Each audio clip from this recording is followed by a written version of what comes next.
And look, this can even go through. What? Hey folks, welcome back to the channel, welcome back to the garage, and welcome back to the 1970 Corvette. Today is the day. We got everything installed. I want to go over with you guys real quickly what all we've done up to this point. Then we're going to get the car fired up. We're going to get the carburetor tuned. We're going to get the timing dialed in. And then hopefully we'll take it for a ride. But just real quickly, quick reminder here what all we've done to this point. Installed a new flamethrower PerTronix coil. Installed PerTronix Ignitor 2 electronic ignition. Went through, put in new spark plugs. And then I've also put in, not that one, I put in a lighter set of springs from this Mr. Gasket 928G kit. And so I think I've got everything hooked up now the way it's supposed to be, the way it should be. Alright, so what I've done is remove the counterbalance springs from the distributor. And then that way, when I get the car fired up, and it's probably going to shake a little bit, but when I get the car fired up, my full advance will be already all in, so then that way I can go ahead and adjust the distributor to the timing that I want, which is going to be about 36 to 38 degrees. And then I can put the springs back in and then start adjusting the distributor curve.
So I didn't show a lot of this footage of adjusting the car because I didn't want to waste any of you guys' time. But basically what I did, and we had a little bit of an issue, I had to kind of track that down or solve that, but I'll tell you about that in just a second.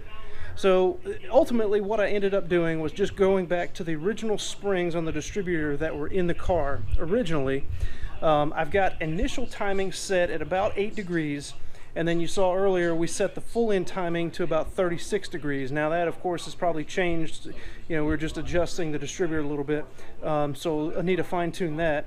But the issue that I had was my power cord to the distributor, to the coil, started to smoke.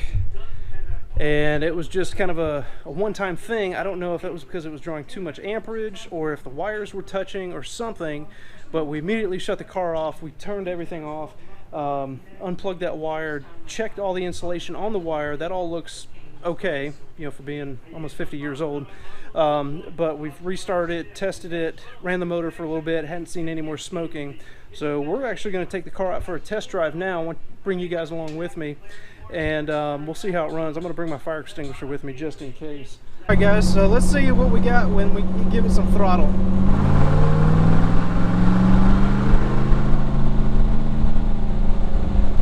Good thing we have that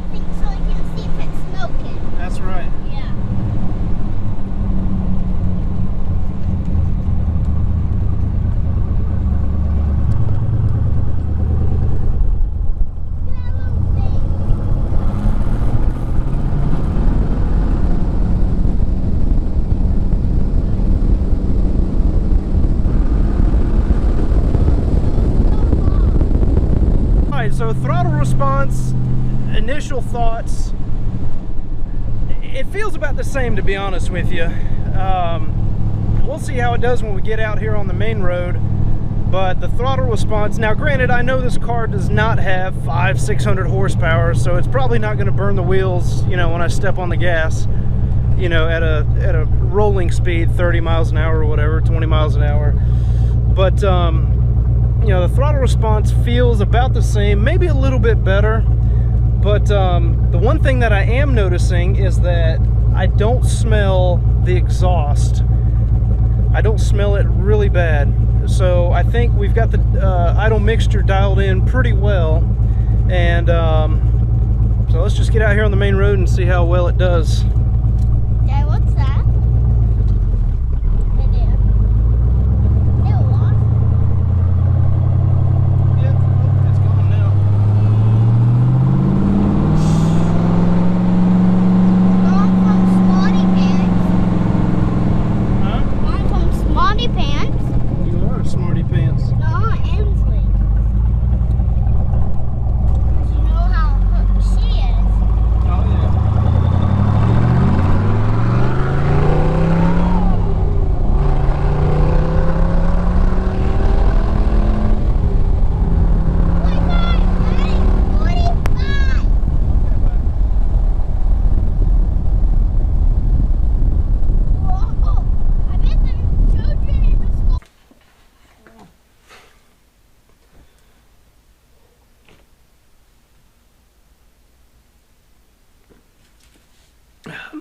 Alright folks, well that is going to wrap up this little series, and there may actually be more, so be sure to stay tuned for more.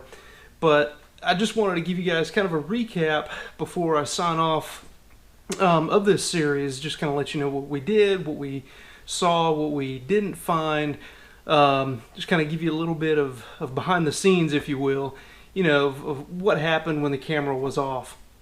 So as you saw from the series of videos, and if you hadn't seen these series of videos, I'll put all of these videos down in the description below. Go check them out. So what I did, kind of the whole purpose of this, these 2 or 3 videos, whatever it is I installed an electronic ignition from PerTronix into my 1970 Corvette, and then I also installed their Flamethrower 2 ignition coil into my Corvette. And then while I was in there, I went ahead and installed some advanced curve springs from Mr. Gasket. This is from their 928G kit, with hopes of getting some better performance out of the car, you know, getting a little bit snappier throttle response, and these kinds of things. You know, of course I didn't put the car, or I haven't put the car on the dyno. Stay tuned, I may end up doing that eventually. But I wanted, you know, a little better throttle response. I wanted, you know, just overall better performance with these products that I put in the car. And if you're interested in them, I'll have links to those down in the description below for you guys. But anyway, so what happened when the camera was off? So we've got the springs in the distributor.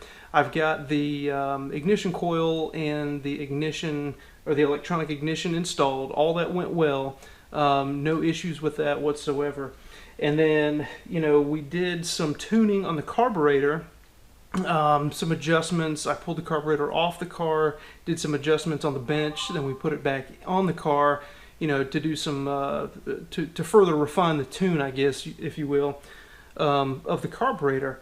Now, what happened was, and I'm not really sure, I haven't been able to diagnose this yet, but what happened was, after I got everything put back together, went on a test drive and came back, and when I went to shut the car off, the car started to diesel, you know, which is basically run-on.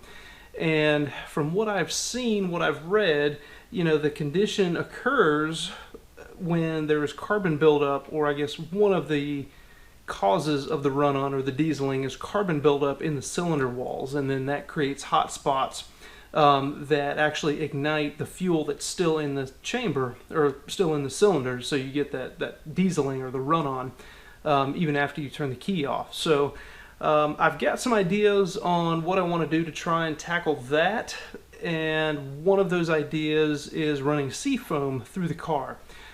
I've never used Seafoam. I've seen, you know, good and bad reviews and results of the products through various applications, different cars. But let me know down in the comment section below if you guys have ever used Seafoam and what your results are. I'm interested to know. Also, what I did to help with the tuning of the carburetor, specifically for the idle mixture screws, was I had an air-fuel ratio meter.